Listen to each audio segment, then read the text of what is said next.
তো সকলকে science gamma চ্যানেলের আরেকটি ভিডিওতে স্বাগত জানাই। তো এই ভিডিওটি তোমাদের যে মধ্যশিক্ষা পর্ষদ 2025 মাধ্যমিকের টেস্ট পেপার তার পেজ নাম্বার 259, এখানে যে ভৌত বিজ্ঞানের সেটটা হয়েছে এই সেট থেকে তোমাদের সমস্ত উত্তরটাই ভিডিওতে দেওয়া হবে। তো সমস্ত উত্তর বলতে যে সমস্ত এমসিকিউ আর 1 নম্বরের শর্ট প্রশ্নগুলো আছে আর গাণিতিক সমস্যাগুলো তার উত্তর এই ভিডিওটিতে দেবো। তো তোমরা চ্যানেলটিতে নতুন হয়ে থাকলে এই ধরনের ভিডিওগুলি পাওয়ার জন্য অবশ্যই চ্যানেলটিকে সাবস্ক্রাইব করে রাখো। আর তোমাদের দেখো সমস্ত উত্তর শর্ট প্রশ্নের দেওয়ার এটাই কারণ যে অনেকেই এখন টেস্ট পেপার পাওনি, তাই উত্তরগুলো তোমরা একবারে এইভাবে দেখে নিলে অটোমেটিক তোমাদের প্র্যাকটিস হয়ে যাবে। ঠিক আছে, ঘুরে আর এগুলো করার দরকার হবে না। আর এই গাণিতিক প্রশ্ন আর শর্ট প্রশ্ন ছাড়াও যেগুলো যদি না পেরে থাকো কোনোগুলো, তো সেইগুলোও দেখো সমস্ত প্রশ্নটা এখানে পিডিএফ আকার তোমাদের দেখাবো, তোমরা স্ক্রিনশট করো বা আমাদের টেলিগ্রাম চ্যানেলে পিডিএফ দেওয়া আছে সেখান থেকেও পেয়ে যাবে। তো যেই অ্যান্সারটা পাচ্ছ না আমাদেরকে পাঠিয়ে দাও ছবি তুলে যে এইটা পাচ্ছি না, বা স্ক্রিনশট করে পাঠিয়ে দাও এই অ্যান্সারটা করতে পারছি না, তো আমরা তৎক্ষণাৎ আমরা উত্তর করে দেবো। ঠিক আছে, তো চলো গ্রুপে কি বলছে একের দাগের একটা বায়োগ্যাসের মূল উপাদান কি? বায়োগ্যাসের মূল উপাদান হলো মিথেন। এরপর একের দাগের 2 কোনো আদর্শ গ্যাসের ক্ষেত্রে ভি বনাম 1/p লেখচিত্রের প্রকৃতি কী হবে? অ্যান্সার হচ্ছে সমপরাবৃত্তাকার। এরপর একের দাগের 3 পদার্থ কোনটির ওপর ধাতুর পরিবাহিতাঙ্ক নির্ভর করে না? অ্যান্সার হচ্ছে উপাদানের প্রকৃতি।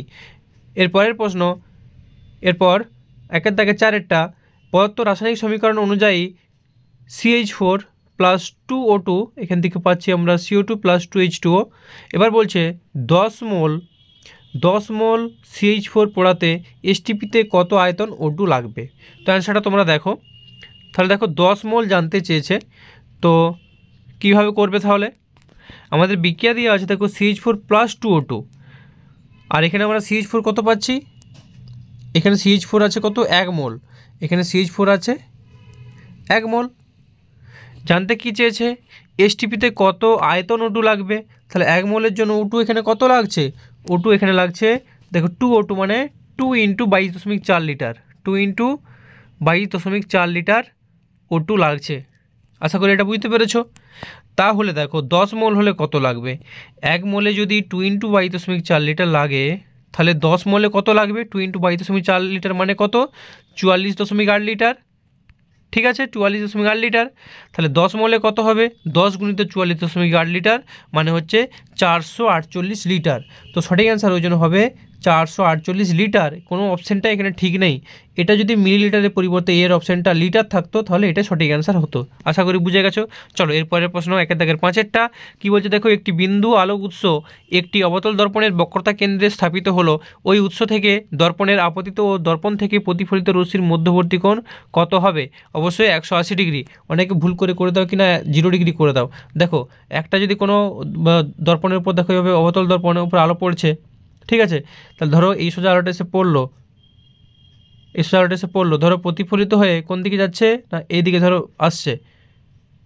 তাহলে দেখো যদি এভাবে হয়, এই যে অভিমুখটা কোন দিকে পরিবর্তন হচ্ছে, আর যখন বক্রতা কেন্দ্র বরাবর যায় তখন কি হয়? না বক্রতা কেন্দ্র বরাবর গেলে যেই সোজা আলোটা যায় সেই সোজাই ফিরে আসে। ধরো এটা আমাদের ছিল বক্রতা কেন্দ্র সি, এই পয়েন্টটা সি, তাহলে এখান থেকে আলোটা গেলে আবার এই সোজাই ফিরে আসবে। তাহলে দেখো এই যে অভিমুখটা কোণের, অভিমুখটা তো পরিবর্তন হচ্ছে, অভিমুখটা যেহেতু পরিবর্তন হচ্ছে কোণটা তাহলে কত হবে? 180 ডিগ্রি। না বুঝতে পারছো না? দেখো একটা অভিমুখ আছে এই দিকে আর একটা ডিরেকশান আছে এই দিকে, মধ্যবর্তী কোণ কত? 180 ডিগ্রি। যদি অভিমুখ একই দিকে থাকতো তাহলে হয় কত? 0 ডিগ্রি। আশা করি বুঝতে পেরে গেছো। চলো এরপরের প্রশ্ন কি আছে? এরপর একের দাগে 6 নির্দিষ্ট মাধ্যম দ্বয়ের ক্ষেত্রে কোন বর্ণের আলোর রশ্মির চ্যুতি সবচেয়ে বেশি? অ্যান্সার হবে বেগুনি। এরপর একের দাগে 7 তড়িৎচালক বল ভি ও কার্য ডব্লু এবং আধানের পরিমাণ যদি WQ হয় তাহলে এদের মধ্যে সম্পর্ক কি? না Q = W/V। আমরা সমীকরণটা কি পাই? W = Q/V, QV। এখান থেকে পাচ্ছি যে Q = W/V। ঠিক আছে, এরপর একের দাগের 8 কি বলছে দেখো, নিচের কোনটি রোধাঙ্ক উষ্ণতা বৃদ্ধির সাথে হ্রাস পায়? তো অর্ধপরিবাহী রোধাঙ্ক উষ্ণতা বৃদ্ধির সাথে হ্রাস পায়। এরপর একের দাগে 9 তেজস্ক্রিয় পরমাণু থেকে বিটা কণা নিঃসরণের ফলে উৎপন্ন পরমাণুর কি হবে? না পারমাণবিক সংখ্যা বেড়ে যাবে। এরপর নিচের 10 নিচের কোনটির একাধিক যোজ্যতা দেখা যায়? তো সি এর অপশানটা হবে যারা সন্ধিগত মৌল তাদের একাধিক যোজ্যতা দেখা যায়। এরপর একের দাগের 11 নিচের কোন যৌগটির মধ্যে কোনো অণুর অস্তিত্ব নেই? অবশ্যই আয়নীয় যৌগ। আয়নীয় যৌগ এখানে কোনটা আছে? না ক্যালসিয়াম অক্সাইড, বিয়েরটা। এরপর চলে আসো একের দাগের 12 CU তড়িৎদ্বার ব্যবহার করে CuSO4 দ্রবণের তড়িৎ বিশ্লেষণের ক্ষেত্রে নিচের কোন বিবৃতিটি সঠিক? তো অ্যান্সার হবে তোমাদের ডি এরটা, দ্রবণে CuSO4 এর গাঢ়ত্ব অপরিবর্তিত থাকে। এরপর 1 দাগে 13টা, পটাশিয়াম ডাইক্রোমেট দ্রবণে H2S গ্যাস চালনা করলে দ্রবণের বর্ণ কী হবে? অ্যান্সার সবুজ বর্ণ হবে। এরপর চলে আসো 1 দাগে 14টা, নিচের কোনটি অ্যালুমিনিয়ামের আকরিক বক্সাইটের সংকেত? অ্যান্সার হবে সি এরটা, Al2O3 2H2O। এরপর 1 দাগের 15টা, নিচের কোনটি একটি অ্যালকোহল? অ্যান্সার হবে ডি এরটা, CH3CH2OH অর্থাৎ ইথাইল অ্যালকোহল। এরপর গ্রুপ বি দেখো 2 দাগের 1টা, বায়ুতে উপস্থিত একটি গ্যাসের নাম লেখো যেটির পরিমাণ বাড়লে বিশ্ব উষ্ণায়ন ঘটে। অ্যান্সার হচ্ছে CO2।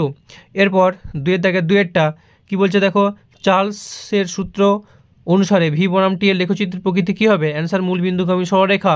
এরপর অথবাটা কোন শর্তে বাস্তব গ্যাস চার্লস ও বয়েলের সূত্র মেনে চলে? অ্যান্সার নিম্নচাপ ও উচ্চ উষ্ণতায়। এরপর 2 দাগের 3টা, লোহা, ইনভার ও তামার মধ্যে সবচেয়ে কম দৈর্ঘ্য প্রসারণ গুণাঙ্ক কোনটির? অ্যান্সার ইনভার। এরপর অথবাটা কোনো পরিবাহীর বেধ এবং প্রস্থচ্ছেদের ক্ষেত্রফল অপরিবর্তিত থাকলে ওই পরিবাহীর তাপীয় রোধ এবং পরিবাহীর মধ্যে সম্পর্ক কী? অ্যান্সার হচ্ছে ব্যস্তানুপাতিক। দেখো, কোনো পরিবাহীর বেধ এবং প্রস্থচ্ছেদের ক্ষেত্রফল অপরিবর্তিত থাকলে আমরা সমীকরণ কী পেয়েছিলাম? যে তাপীয় রোধ আর সাফিক্স এইচ ইজিক্যাল টু আমরা কী জানি না D/KA। ঠিক আছে, D/KA। এবার এখানেই বলে দিচ্ছে যে প্রস্থচ্ছেদের ক্ষেত্রফল মানে এটা, আর হচ্ছে কোনো পরিবাহীর বেধ ডিটা, এটা যদি অপরিবর্তিত থাকে তাহলে আমরা কি লিখতে পারি? RH proportional to 1/K। ঠিক আছে, এই জন্য এটি হচ্ছে অ্যান্সার। আশা করি বুঝে গেছো। চলো এর পরেরটা 2 দাগের 4, দাড়ি কামানোর জন্য কোন ধরনের দর্পণ সেভিং মিরর রূপে ব্যবহৃত হয়? অ্যান্সার অবতল দর্পণ। এরপর 2 দাগের 5টা, লাল এবং বেগুনি বর্ণের আলোর জন্য কাজের প্রতিসরাঙ্ক যথাক্রমে μR ও μV হলে কোনটির মান বেশি? অ্যান্সার হচ্ছে μV। এরপর 2 দাগের 6টা, কিলোওয়াট ঘন্টা বা বিওটি কোন ভৌত রাশির একক? অ্যান্সার ব্যয়িত তড়িৎ শক্তি বা তড়িৎ শক্তির একক। এরপর 2 দাগের 7টা, বৈদ্যুতিক মোটরে কোন নীতিতে কাজ করে? তো ফ্লেমিংয়ের বামহস্ত নীতিতে বা ফ্লেমিংয়ের বামহস্ত নিয়ম অনুযায়ী কাজ করে। এরপর অথবাটা 3টি রোধ হলো যথাক্রমে 5 ওহম, 10 ওহম ও 15 ওহম। এদের কোন ধরনের সমবায় যুক্ত করা হলে তুল্য রোধের মান 5 ওহম অপেক্ষা কম হবে? অ্যান্সার সমান্তরাল সমবায়। এরপর 2 দাগের 8টা, নিউক্লিয় বিভাজন বিক্রিয়ায় একটি অপব্যবহারের উল্লেখ করো। অ্যান্সার পারমাণবিক বোমা। এরপর 2 দাগের 9টা, মেন্ডেলিফের পর্যায় সারণীতে ক্ষার ধাতুগুলি কোন গ্রুপে অবস্থিত? অ্যান্সার 1A বা গ্রুপ 1A শ্রেণীতে অবস্থিত। এরপর 2 দাগের 10টা, দীর্ঘ পর্যায় সারণীতে গ্রুপের সংখ্যা কটি? অ্যান্সার 18টি। এরপর অথবাটা সপ্তম শ্রেণীতে থাকা 30 মৌল কোনটি? অ্যান্সার অ্যাস্টাটিন মানে এটি, অ্যাস্টাটিন এটি। এরপর 2 দাগের 11টা কী বলছে দেখো, জলের অণুতে হাইড্রোজেন ও অক্সিজেন পরমাণুর মধ্যে কোন ধরনের রাসায়নিক বন্ধন বর্তমান? অ্যান্সার হচ্ছে সমযোজী বন্ধন বর্তমান। এরপর 2 দাগের 12টা, CGS পদ্ধতিতে তাপন মূল্যের একক কী? অ্যান্সার ক্যালোরি পার গ্রাম। এরপর 2 দাগের 13টা, তড়িৎ বিশ্লেষণের সময় তড়িৎ বিশ্লেষের মধ্য দিয়ে তড়িৎ পরিবহন করে কে? আয়নগুলি তড়িৎ পরিবহন করে। এখানে দেখো প্রশ্নটা কমপ্লিট করতে এরা পারেনি। তড়িৎ বিশ্লেষণের সময় তড়িৎ বিশ্লেষের মধ্য দিয়ে, এটা হতো কে তড়িৎ পরিবহন করে? মধ্য দিয়ে তড়িৎ পরিবহন করে কে? তাহলে হবে আয়নগুলি তড়িৎ পরিবহন করে। এরপর 2 দাগের 14টা, তড়িৎ বিশ্লেষণের সাহায্যে অ্যালুমিনিয়ামের নিষ্কাশনের জন্য যে গলিত মিশ্রণে তড়িৎ বিশ্লেষণ করা হয়, বিশুদ্ধ অ্যালুমিনিয়াম ছাড়া আর কি কি তাতে থাকে? তাহলে থাকে হচ্ছে ক্রায়োলাইট ও ফ্লোসফার। ঠিক আছে। এরপর অথবাটা কি বলছে দেখো, জলের তড়িৎ বিশ্লেষণের সময় কোন তড়িৎ দ্বারে জারণ ঘটে? অ্যান্সার অ্যানোডে জারণ ঘটে। এরপর ইউরিয়া উৎপাদনে দুটি পদার্থ ব্যবহৃত হয়, একটি অ্যামোনিয়া, অপরটি কি না? অপরটি কার্বন ডাইঅক্সাইড CO2। এরপর 2 দাগে 16টা, শূন্যস্থান পূরণ করো। NOH প্লাস H2S, এখান থেকে NaHS প্লাস H2O। এরপর অথবাটা লাইকার অ্যামোনিয়া কি? তাহলে লিখবো 0. এই যেখানটা দেখে নাও, লাইকার অ্যামোনিয়াটা 0.88 আপেক্ষিক গুরুত্ব বিশিষ্ট, 0.88 আপেক্ষিক গুরুত্ব বিশিষ্ট 35% অ্যামোনিয়ার গাঢ় জলীয় দ্রবণকে লাইকার অ্যামোনিয়া বলে। ঠিক আছে, চলো এরপর 2 দাগে 17টা কী বলছে দেখো, আর্দ্র বাতাসে ফেলে রাখলে তামার ওপর সবুজ বর্ণের যে আস্তরণটি পড়ে তার রাসায়নিক নাম এবং সংকেত। তো রাসায়নিক নাম হচ্ছে বেসিক কপার কার্বনেট এবং সংকেত হলো CuCO3.CuH2। এরপর 2 দাগের 18টা, কার্বন বিজারণ পদ্ধতিতে নিষ্কাশন করা যায় এমন একটি ধাতুর নাম লেখো। অ্যান্সার হলো জিঙ্ক, Zn। এরপর 2 দাগের 19টা, CH3CH2COOH এর IUPAC নাম লেখো। তো অ্যান্সার হবে প্রোপানোয়িক অ্যাসিড। এরপর 2 দাগের 20টা, PVC এর মনোমার কি? অ্যান্সার হচ্ছে ভিনাইল ক্লোরাইড। এরপর 2 দাগের 21টা, এসআই পদ্ধতিতে আর এর মান কত? 8.31 joule mole inverse kelvin inverse, 8.31 joule mole inverse kelvin inverse. ঠিক আছে, চলো এরপর গ্রুপ সিতে 3 দাগের 1, 2 এগুলো কোনো গাণিতিক প্রশ্ন নয়। যদি কোনোটা সমস্যা হয়ে থাকে, যে সমস্ত প্রশ্নে আমরা অ্যান্সার দিচ্ছি না গ্রুপ সি এর বা গ্রুপ ডি এর, যদি না পেরে থাকো অবশ্যই আমাদের স্ক্রিনশট করে পাঠিয়ে দাও টেলিগ্রাম চ্যানেল সায়েন্স গামাতে, সেখান থেকে তোমরা উত্তর অবশ্যই পেয়ে যাবে, কোনো অসুবিধা হবে না। যেটা পাচ্ছ না অবশ্যই স্ক্রিনশট করে পাঠিয়ে দাও। ঠিক আছে, তো চলো এরপর গ্রুপ ডি, এখানে তোমাদের অ্যান্সারটা দেবো আমরা 4 দাগের 2 এরটা, এটা গাণিতিক প্রশ্ন আছে। 4 দাগের দেখো 2 কী বলছে, CaCO3 এর সঙ্গে লঘু HCl এর বিক্রিয়ায় CaCl2CO2 ও H2 উৎপন্ন হয়। 50 গ্রাম CaCO3 থেকে 55.5 গ্রাম CaCl2, 22.0 গ্রাম CO2 ও 9 গ্রাম H2 উৎপন্ন করতে কত গ্রাম HCl প্রয়োজন হবে? প্রয়োজনীয় HCl এর মোল সংখ্যা কত? ঠিক আছে, এটা জানতে চেয়েছে।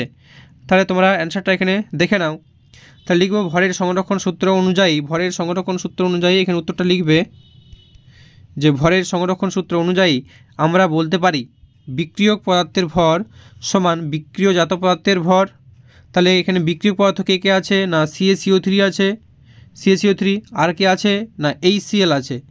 তাহলে CaCO3 ভর প্লাস HCl এর ভর সমান আমরা বলতে পারি বিক্রিয়জাত পদার্থ অর্থাৎ CaCl2 এর ভর প্লাস CO2 এর ভর প্লাস H2 এর ভর। তো এখান থেকে মানগুলো বসিয়ে দেবো। তাহলে CaCO3 কোশ্চেনে বলা আছে 50 গ্রাম, HClটা আমাদের বের করতে হবে বলে লিখে দিলাম HCl এর ভর ইজিক্যালস টু কত হবে? না 55.5 গ্রাম, CaCl2 কোশ্চেনে বলা ছিল 55.5, আচ্ছা, প্লাস 22.0 গ্রাম CO2 এর ভর, এটা দেখো কোশ্চেনে দেওয়া আছে এত গ্রাম CO2, প্লাস 9 গ্রাম দেখো এখানে ছিল আমাদের H2। তাহলে বিক্রিয়ত পদার্থের বসিয়ে দিলাম মানগুলো। তো এখান থেকে আমরা HCl এর ভরটা পেয়ে যাবো। তাহলে HCl এর ভর সমান কত? না 86.5 মাইনাস 50 গ্রাম মানে 36.5 গ্রাম।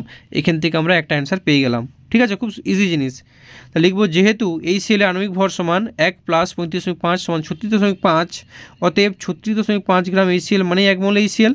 তাহলে আমরা বলতে পারি অতএব 36.5 গ্রাম HCl প্রয়োজনীয় HCl এর মোল সংখ্যা হবে 1 মোল।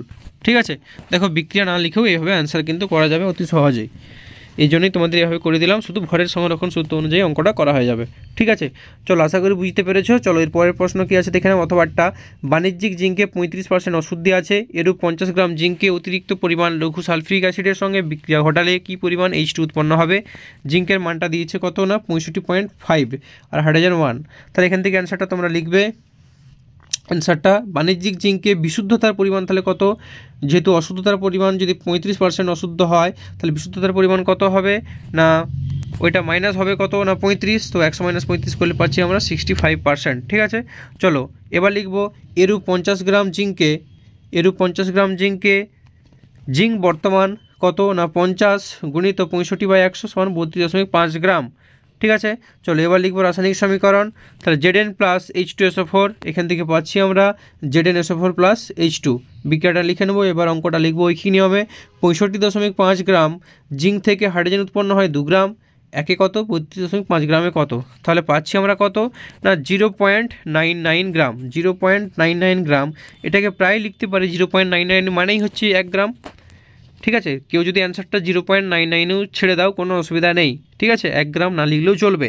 তাহলে লিখবো অতএব নির্ণেয় H2 এর পরিমাণ 1 গ্রাম। আশা করি বুঝতে পেরেছো, এটি হলো এর অ্যান্সার। চলো এর পরের প্রশ্ন কী আছে দেখে নেওয়া যাক। এরপর 4 দাগের 3-এরটা, এটা কোনো গাণিতিক প্রশ্ন নয়। 4, 5 দেখে নাও এই প্রশ্নগুলো। কোনোটা সমস্যা থাকলে অবশ্যই বলো, যদি না পেরে থাকো টেলিগ্রামের মধ্যে জানিয়ে দাও। আচ্ছা চলো এরপর 4 দাগের 5-এরটা একটা গাণিতিক প্রশ্ন আছে। কি বলছে দেখো, যে বায়ু মাধ্যমে কোনো আলোর তরঙ্গ দৈর্ঘ্য দেওয়া আছে 6000 অ্যাংস্ট্রম। বায়ু মাধ্যমে কোনো আলোর তরঙ্গ দৈর্ঘ্য 6000 অ্যাংস্ট্রম। এবার বলছে 1.5 প্রতিসারাঙ্ক বিশিষ্ট কোনো মাধ্যমে ওই আলোর বেগ ও তরঙ্গ দৈর্ঘ্য কত হবে? তো এই অ্যান্সারটা দেখে নাও। তাহলে যেই ডেটাগুলো দেওয়া আছে সেগুলো আগে আমরা লিখে নেব। যে প্রদত্ত ল্যামডা দেওয়া আছে কত? তরঙ্গ দৈর্ঘ্য 6000 অ্যাংস্ট্রম। প্রতিসারাঙ্ক মিউ দেওয়া আছে কত? না 1.5। আলুর বেগ ভি বার করতে হবে মাধ্যমে, আর মাধ্যমে রেখে কী বের করতে হবে? না তরঙ্গ দৈর্ঘ্য বের করতে হবে। আবার আমরা জানি শূন্য মাধ্যমে আলুর বেগ সি সমান 3 × 10⁸ মিটার/সেকেন্ড। ঠিক আছে, এবার লিখবো আমরা জানি মিউ সমান C/ভি। মানগুলো বসিয়ে দাও। তাহলে এখান থেকে কী পাচ্ছি? না ভি সমান তাহলে কত হবে? C/মিউ। সি এর মান 3 × 10⁸ ডিভাইডেড বাই 1.5 করলে পাচ্ছি আমরা 2 × 10⁸। ঠিক ঠিক আছে, এটা আশা করি ক্লিয়ার। লিখবো আবার মিউ সমান কি না ল্যামডা বাই ল্যামডা ড্যাশ, এই সমীকরণ জানি আমরা। তাহলে এখান থেকে আমরা ল্যামডা ড্যাশ পেয়ে যাব। তাহলে ল্যামডা ড্যাশ সমান কত না ল্যামডা ড্যাশ সমান ল্যামডা বাই মিউ, মানগুলো বসিয়ে দাও। তাহলে ল্যামডার মান কত ছিল 6000 ডিভাইডেড বাই 1.5, পাচ্ছি আমরা 4000। তো লিখবো অতএব 1.5 প্রতিসরাঙ্ক বিশিষ্ট কোনো মাধ্যমে ওই আলোর বেগ হবে 2 × 10⁸ মিটার পার সেকেন্ড এবং তরঙ্গ দৈর্ঘ্য হবে 4000 অ্যাংস্ট্রম। এটি হলো অ্যান্সার। ঠিক আছে, চলো এরপরে যে প্রশ্নগুলো আছে এগুলো কোনো গাণিতিক প্রশ্ন নয়। 4 থেকে 6টা, এরপরে দেখো অথবাটা কোনো গাণিতিক নয়। এরপর 4 থেকে 7টা একটা গাণিতিক প্রশ্ন দেওয়া আছে, তো এর অ্যান্সারটা তোমরা দেখে নাও। তাহলে কি বলছে দেখো, অঙ্কটা বলছে যে একটি বাড়িতে 10টি 40 ওয়াটের বাল্ব, একটি বাড়িতে 10টি 40 ওয়াটের বাল্ব, 5টি 80 ওয়াটের পাখা, একটি 80 ওয়াট টিভি প্রতিদিন 6 ঘন্টা করে চলে। প্রতি ইউনিটে 5 টাকা হিসেবে 30 দিনে একটি মাসে ওই বাড়ির খরচ নির্ণয় করো। ঠিক আছে, তো অ্যান্সারটা দেখে নাও। তাহলে তোমরা লিখবে যে 30 দিনে ব্যয়িত তড়িৎ শক্তি, একবারে অঙ্কটা শর্টকাট করার জন্য এভাবে করেছি, এভাবে করলেও কোনো অসুবিধা নেই। 30 দিনে ব্যয়িত তড়িৎ শক্তি সমান, তাহলে 10টি 40 ওয়াট, তাহলে 10টি 40 ওয়াট মানে আমরা কি লিখবো এখানে 10 × 40 প্লাস 5টি 80 ওয়াট মানে 5 × 80 প্লাস একটি 80 ওয়াট তাহলে 1 × 80, প্রত্যেকটাই দেখো 6 ঘন্টা করে চলছে, তাহলে গুণিত 6 গুণ করলাম। 30 দিনে বলেছিল, তাহলে 30 দিনের জন্য গুণিত 30 গুণ করলাম। ঠিক আছে, আশা করি বুঝতে কোনো অসুবিধা নেই। তো এটা ক্যালকুলেশন করলে পাচ্ছি আমরা 1584000 ওয়াট আওয়ার, কারণ এখান থেকে আমরা কি ব্যয়িত তড়িৎ শক্তির একক আমরা কি জানি, শক্তির একক মানে W = PT।